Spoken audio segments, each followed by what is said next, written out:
What is going on, everyone? My name's Andy. Welcome back to another FPL video on Fantasy Football Scout. With a quick turnaround this week, Gameweek 19 is not even completely finished yet. We've still got the Man City Wall game to go, but we're already looking ahead to Gameweek 20 as the deadline is tomorrow. So ask for your questions on Twitter and on the fantasyfootballscout.co.uk website. I've come up with 5 questions to go through today. Starting with the first one from the Tin Man off of the site. Everybody's rushing to get Rashford in, even though Newcastle gifted them a few goals. Looking at fixtures, is Callum Wilson the way to go, or is that just a punt too far? So I think first of all, Newcastle did gift Man United a couple of goals, albeit not Rashford's one. That was actually quite a nice one from Wan-Bissaka crossing in. Obviously, they did gift Martial a few goals. Pretty annoying as a Rashford owner, 4 goals, only 1 attack in return. But he did go off early, so he is now kind of fully rested. Not fully rested, but rested for the next game. You'd expect him to start. But I do think 9.1 million is quite expensive if you're not already on him. There might be better options out there. Ings, more pay, Jimenez, all cheaper than Rashford is currently. Now, the question about Callum Wilson, he is absolutely, no doubt about it, the ultimate test of fixtures ahead of form. So they got coming up Brighton away, West Ham away, Watford at home, Norwich away, Brighton at home again. Obviously, any team that plays this week, you'll play them again kind of in 5 game weeks' time. Obviously, the reverse home away, and then Villa at home as well. Now, he hasn't scored or assisted since game week 7. There's been 12 game weeks since then, and he has played in 10 of them, or at least started 10 of them. No assists, no goals. Like, this is completely a man that's out of form. Bournemouth looking poor as well. Obviously, they're going to need some goals from somewhere, and if Callum Wilson doesn't start shooting soon, they could get pulled into a relegation battle. I think it's going that bad for them right now. If you look at the last 4 game weeks, 29 shots inside the box for Bournemouth. That's the 6th worst. Expected goals open play, 1.94. That's the 3rd worst. So they're in a pretty bad state right now. Now, in the last 4, they have played Liverpool, Chelsea, Burnley, Arsenal. So the fixtures are about to get a lot better. At 7.4 million, we know he can outscore that kind of price. He was 8 million at the start and did quite well for the first kind of 7 game weeks. And we know, from seasons gone past, that he is a player that can easily outperform a 7.4 million price tag. But right now, it's a massive punt. There's no doubt about it. Ings is in great form. Morpay also has great fixtures and is in pretty good form and playing in a better Brighton side than Bournemouth as well. You've got Jimenez, who's the postman, keeps delivering. Yes, he's got 2 tough fixtures, City and Liverpool, but after that, they get a little bit better again. So it's very hard to punt on Callum Wilson. It almost feels like I don't care what happens, let's just get him in. Now, the fixtures are there, so arguably there could be some form that comes with it.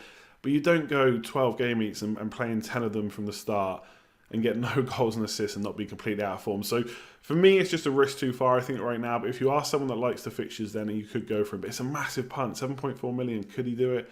Maybe. So Squeezy asked the question on the site, how should we factor in minutes played with our captaincy choices this week? And gives the example of Ings and Pulisic, who didn't play many minutes in game week 19. So I think this is a great question. Captaincy is kind of wide open again this week. It has been for the last 2 weeks, thanks largely to the fact that Vardy has had 2 tougher fixtures. So people have been okay with going elsewhere, even though he had that great run of form. So he's still been captained by quite a few managers. But we've seen the likes of Ali and Son the week before, Rashford being captain, Mane, Salah. There's been lots of options. And I think that's the same this week. And I think the fact that we've got a factor in minutes played blows that even more wider open as well. So most teams have played on Thursday. On Boxing Day, obviously, we know City and Wolves are playing on Sunday. So most of the teams are going to play again on Saturday. So that is a super quick turnaround. It doesn't happen very often. Even in the Champions League, you get more of a rest than that. So I think it is a good week to be looking for clues. We know there's going to be rotation, 100%. If players played in the last game week, there's a good chance that they might get rested this one. So we have to look at clues where we can find them. So Pulisic was mentioned in the question. I mean, whether he's been rested or dropped is probably a whole different conversation. I think the fact that they lost that game, Chelsea are going to want to go out and win. The next one, I think Lampard made a mistake. He had a formation and a setup versus Spurs, and he kind of carried that through to Southampton when he probably should have gone more attacking. And I think Pulisic will be a key to that. So I think if you still own him, even though he's dropped in price, he could be a good captain option this week. Ings, I mean, Hasenhüttl literally said he couldn't play all the games over Christmas and that he was getting rested against Chelsea and then so he could be fresh for the next game. So Ings looks pretty much a dead cert to start the Crystal Palace game, and I think that's a good one for him to come in for, and obviously he looks like a good captain option. Now, he's actually one of the contenders for my armband. Salah came off around 60 minutes for the Liverpool game, so that's interesting. Yes, frustrating for that game against Leicester for owners, but that does mean he's probably going to start the next one, whereas Mane played 90 minutes, so as an owner of Mane, I'm a little bit more wary about putting the armband on. If I had Salah, that probably wouldn't be the case. Rashford and Martial, another two players, especially Rashford, highly owned, came off around 60, 65 minutes. So you would think, given that there's not really another number 9 that can come in, and yes, Daniel James got rested, but he'll probably come in for Greenwood on the right. You think Rashford and Martial will start that next game, and Pogba only played 45 minutes as well, so he'll probably play. So not saying he's captain option, but he probably makes Martial and Rashford better options going forward when he's playing. And Rodgers has said that at some point Vardy will get rested. Obviously, he is getting on a bit, at least in footballing terms, so he probably can't play week in, week out now. They've obviously had lots of rest over the Champions League, but that's not the case over Christmas because the game's coming thick and fast for everyone. So it could be the West Ham game, but are they going to want to get back to winning ways after 2 losses? It's hard to tell. I have heard rumours that Rebecca Vardy is also pregnant, so maybe that will the baby will come soon, and maybe that will affect Vardy. But that would also put me off this week. I think the fact that Rodgers has kind of said that he'll be rested, it could be the West Ham game that happens for. So I definitely think you want to go for someone that you think is more likely to start. Like I've got Ali, for example, and I think with the suspensions that Spurs have got, he'll probably start. So he's another option too. So I think if your players either been rested in the last game week or had their minutes managed, they're probably the captains that I would look at. But obviously, there's nothing to say for sure that a player will get rested. Vardy could just play another 90 minutes and be the best captain option this week. FPL_OGS asks on Twitter, is Martial a better option than Pogba? And I think, the first question we went through talked about gifted goals. They definitely came to Martial. Both his goals were gifted. There was the pass back for the second goal that didn't go to the keeper. And then the first goal, Dubravka really should have probably saved. But he does represent a much cheaper way than Pogba to get into Man United's midfield if that's the way you want to go. He's 7.7 million, Pogba's 8.4 million. Obviously, Martial's fully fit, for as fit as he can be. Obviously, we do know he's got a bit of a kind of injury-prone record, but Pogba's only just come back. I would say, I do think those of you that punted on Pogba in the last game have been a little bit unlucky. Solskjaer pretty much said he was going to start. Even if he didn't say he was okay for kind of 90 minutes week in, week out now, he did pretty much say he was going to start. And now he's saying that he can't play too many minutes. So it's a hard one. I think if you've got him, you keep him because he only played 45 in the last game. If you don't, it's probably a risk too far at the moment. I think the downside as well to Pogba, if you do own him, is McTominay got injured. We don't know how long he's going to be out for. But if he is, Pogba's probably going to come and play in the double pivot. Whereas I think one of the kind of key things that I was looking at when I was thinking about bringing him in was the fact that he was going to play as a number 10 most likely, and that Fred and McTominay were playing that double pivot. But now it looks like he's going to be further back. Yes, he can still be dangerous, but not the same way as if he was playing number 10. Obviously, he probably doesn't have penalties anymore. So Pogba is looking like a bit of a dodgy one now if you don't already own. I think Martial looks good. I think I said on the Breakfast Club stream that I did, he's really high up in the Rate My Team tool in the members area. I think he's the 5th highest predicted midfielder over the next 5 game weeks, actually higher than Ali. So people who got Martial in instead of Ali last week looking good.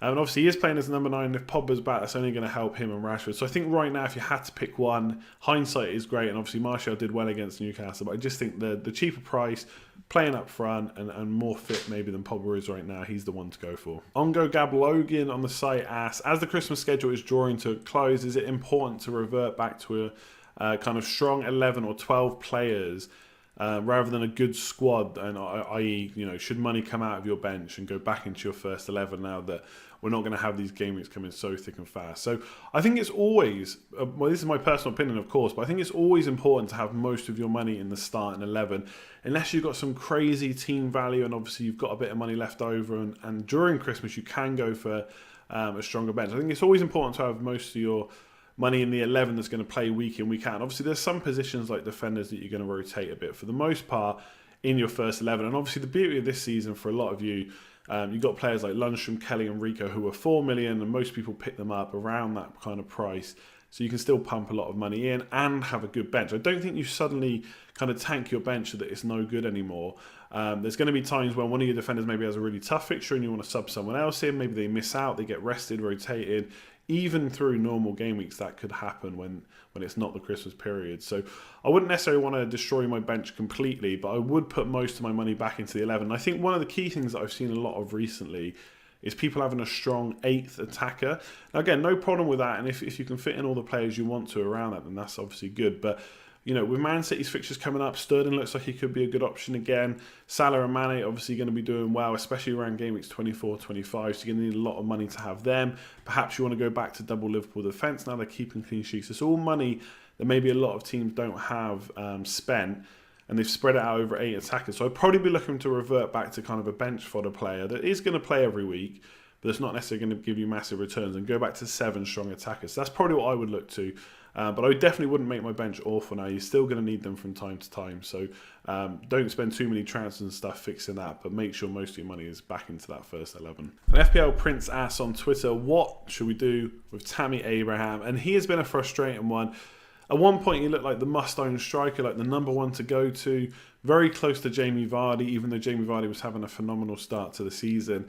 But now it's a tough one. He's not had any attacking returns for the last 4 game weeks. The next fixtures are Arsenal away, Brighton away, and Burnley at home. And I know Arsenal, obviously, a fixture that we don't really look to for them keeping clean sheets. But obviously, they're a bit of an unknown now. They've got Arteta in. How quickly will he be able to turn Arsenal around? They didn't perform great in the first game in terms of result, but they did okay in terms of how they actually played. But can he get them defending? Will they be able to keep a clean sheet versus Chelsea? Will he get the tactics right to stop that Chelsea attack, which has looked good up until the last couple of weeks? So himself, in the last game week, only 1 shot inside the box, which is pretty poor. But over the last 4, he still had 10 shots in the box. So still right up there, but only 1 chance created. So we are pretty much looking for goals, not assists from him. Chelsea are also still having a lot of chances. They're the 3rd best over the last 4 weeks, 40 shots in total. I'd be tempted to hold right now just because of the week that it is, not because I'm necessarily expecting him to go mad, but I think it's a big derby. It could be open. You never really know how these games are going to go, but it's a big match against Arsenal away from home. They're going to want to get back to winning ways. Could he be rested? Maybe, but I think we could say that about most players, so there is a good chance, I think, that he starts again. And just because of the week that it is, that we're not really sure what's going to happen. There's another quick turnaround next week. And so if you do know if he gets rested this week, he's going to start the next game. So it might just be worth holding him on for 1 more. His shots and stuff over the last 4 game weeks are still pretty good, even if the last game week against Southampton wasn't really too much to be happy with. And I just don't know who are we going to transfer him for. If you've got the money to go to Rashford, potentially. I mean, Ings looks good for this week. Morpay I've already spoken about with fixtures.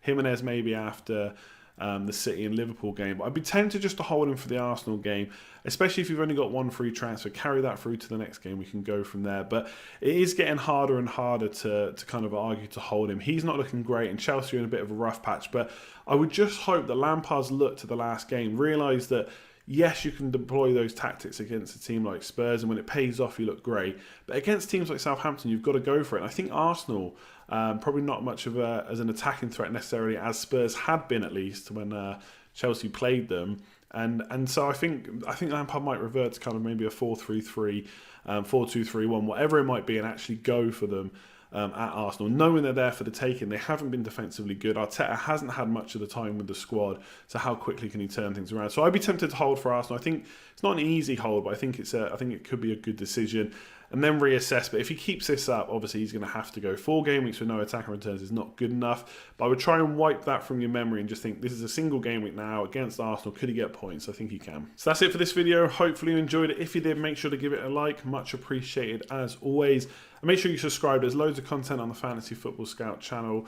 Subscribing, hitting that notification bell will let you know exactly when the next video is coming, which I can tell you is going to be tomorrow for Breakfast Club, joined with Joe on Saturday morning. I think David as well. And then obviously we'll have normal content as well coming up over the next few weeks. So make sure you subscribe, leave a like, and drop a comment below if you've got any thoughts about the questions that we've gone through.